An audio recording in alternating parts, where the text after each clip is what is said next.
Iyan kasi sila ang gumawa ng sarili nilang problema. Kaya walang tigil sa paninira panggagatong ni Harry Roque at sige kampanya po para daw manalo si Sara Duterte sa 2028 kung hindi mapatalsik yung ating Pangulo. Pero ang gusto niya, mapatalsik sana. Sige panggatong ng destabilization para po makalibre siya. O, di ba? At ang sabi sa mga balita, si Montolfo, sabi ni Montolfo, yung mga contractors daw, sa pagkasaka mga politiko, nasabit sa flood control, nakipag-meeting daw kay Sara Duterte.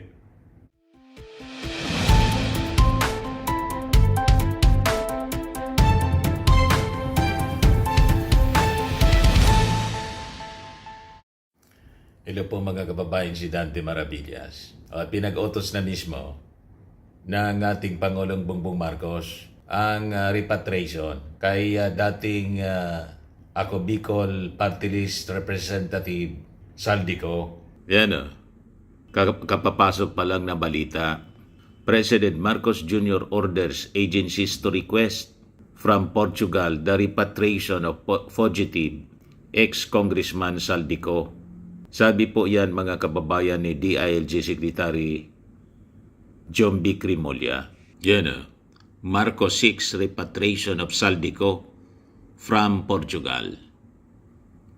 So ibig sabihin, alam na ang whereabouts ni Saldico. So makikita natin ang determinasyon mga kababayan ng ating gobyerno, ng ating Pangulong Bongbong Marcos mismo, na mapanagot ang dapat na managot mga kababayan sa issue ng flood control scandal at iba pang mga sangkot sa krimen, sa kung ano-anong krimen, hindi lang sa flood control scandal mga kababayan.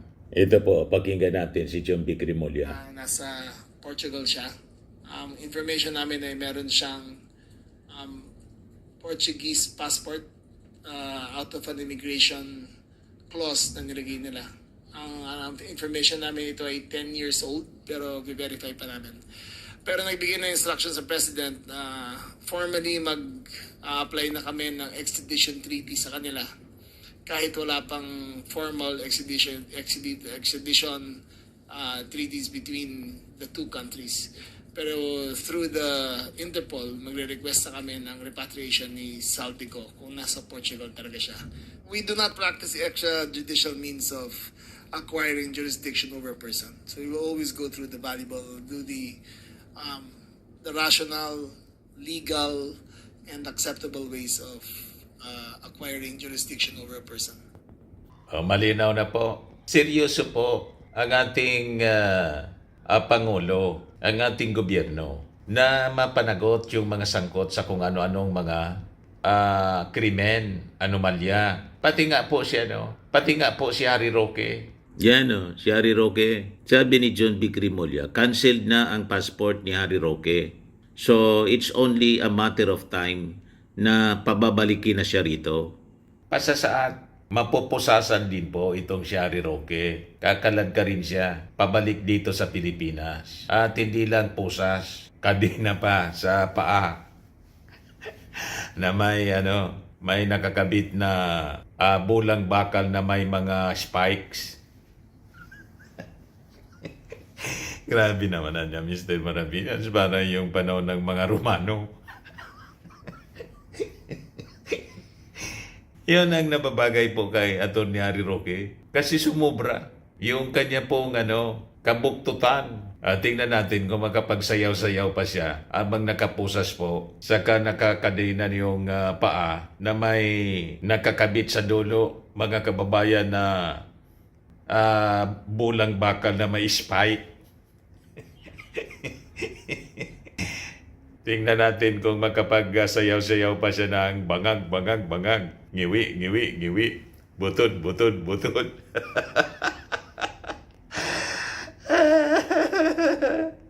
Yan, sabi dito sa balita ng News 5, malapit ng pawiin ng bansa si dating presidential spokesperson Harry Roque matapos makansila ang pasaporte nito, ayon kay DILG Secretary John B. Crimolia.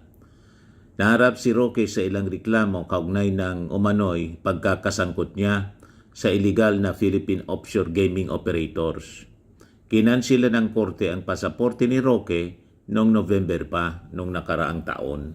So yun mga kababayan, panahon na ng paniningil. Kaya sabi ng mga netizens, maybe we can have banderitas on his comeback. Ito yung magiging reality ng panawagan nilang bring him home.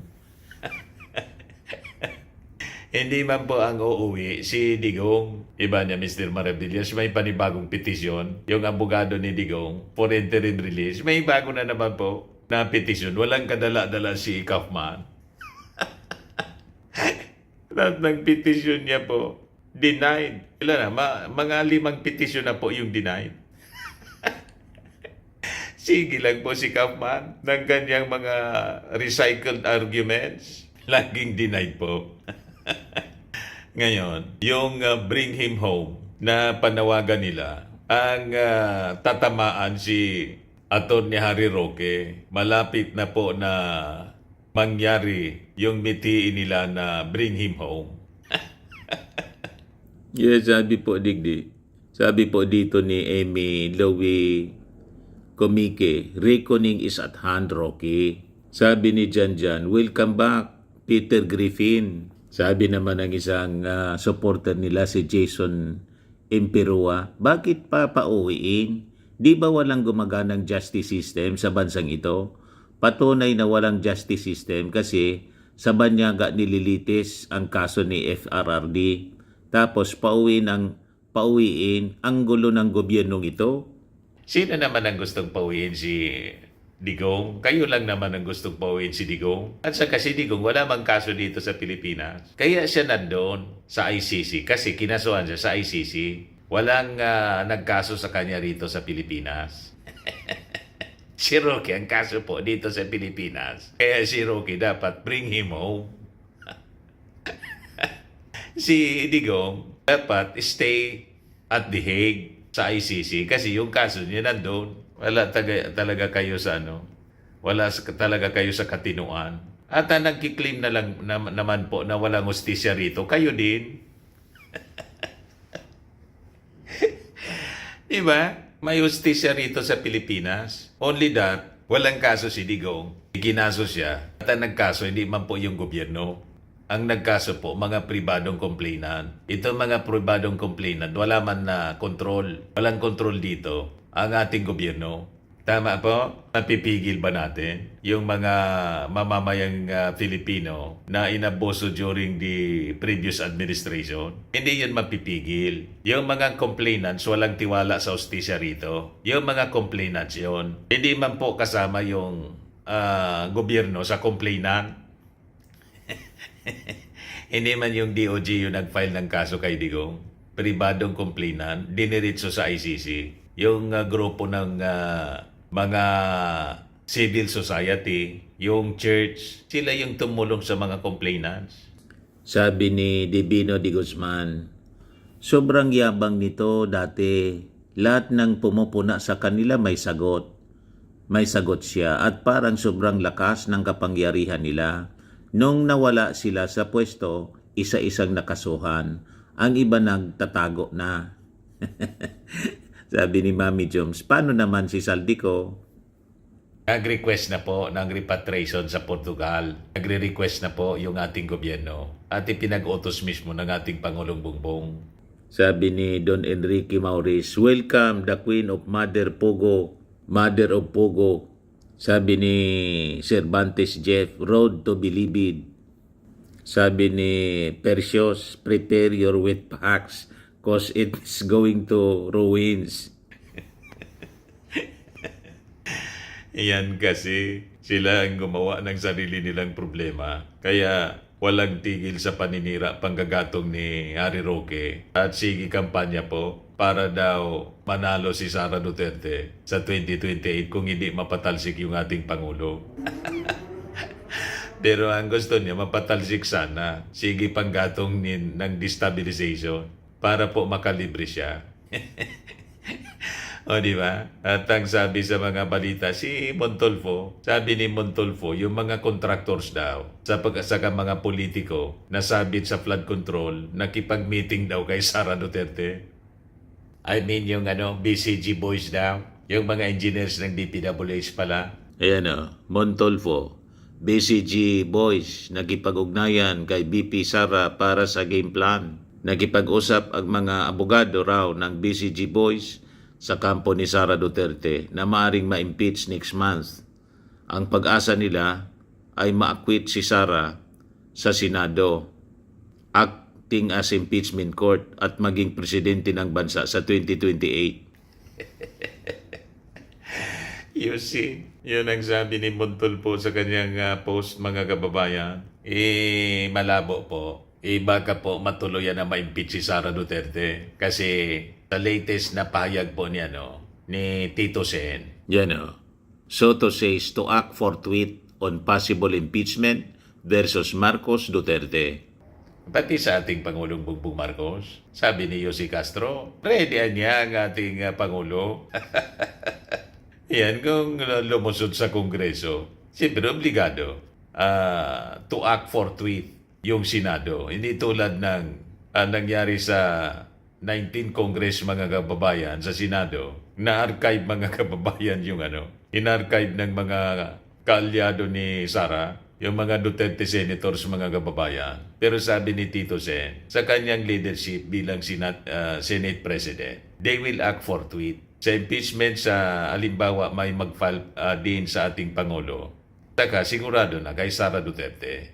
So yan, mga kababayan, yung mga developments ngayon. Idagdag ko na rin itong reklamo sa NBI ni Yossi Castro. Nireklamo sa NBI ni Yossi Castro si DDS vlogger, Atty. Trixie Cruz Angeles. Ayan po. Pakinggan natin yung reklamo sa NBI ni Yosek Castro. Pinaparecord ko lang po, pinare-report ko lang po yung naging Facebook post ng Luminous by Trixie Cruz Angeles and Ahmed Paglinawan regarding dun sa threats na nailagay nila. Ito yung address sa akin. Sinabi kasi nila na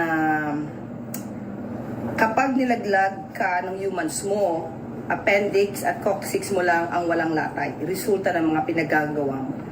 So I really have to report this matter because if something happens to me, at least na nakareport po yung mga taong nagpapalutang ng gintong klase mga grave threats. Yes po. Sa ngayon po kasi ang bala ko lang ay i-report. Kung magsasampa man ako ng kaso, pag-iisipan ko muna. Ba't kailangan ko lang kasing i-report ito para at least nga, kung may mangyari man sa akin, may mga tao silang pwede maimbestigahan.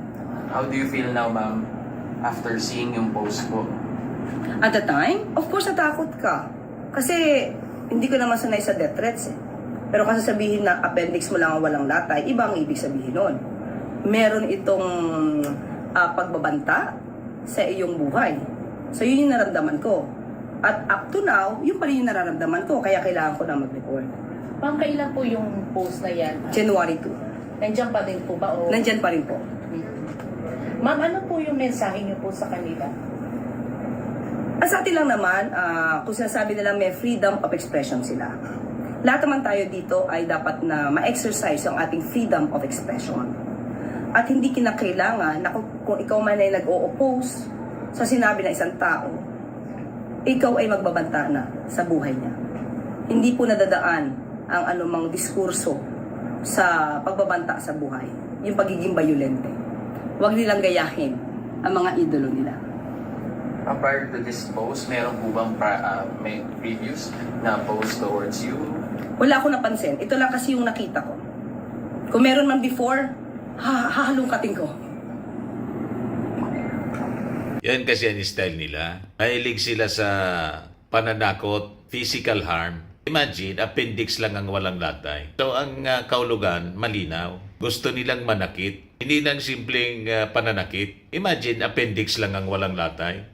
Malinaw na pananakot ng physical harm. Manang-mana po kay Sara. Manang-mana kay Digong. Ngayon, nag-post ng kanyang sagot si Trixie Cruz Angeles.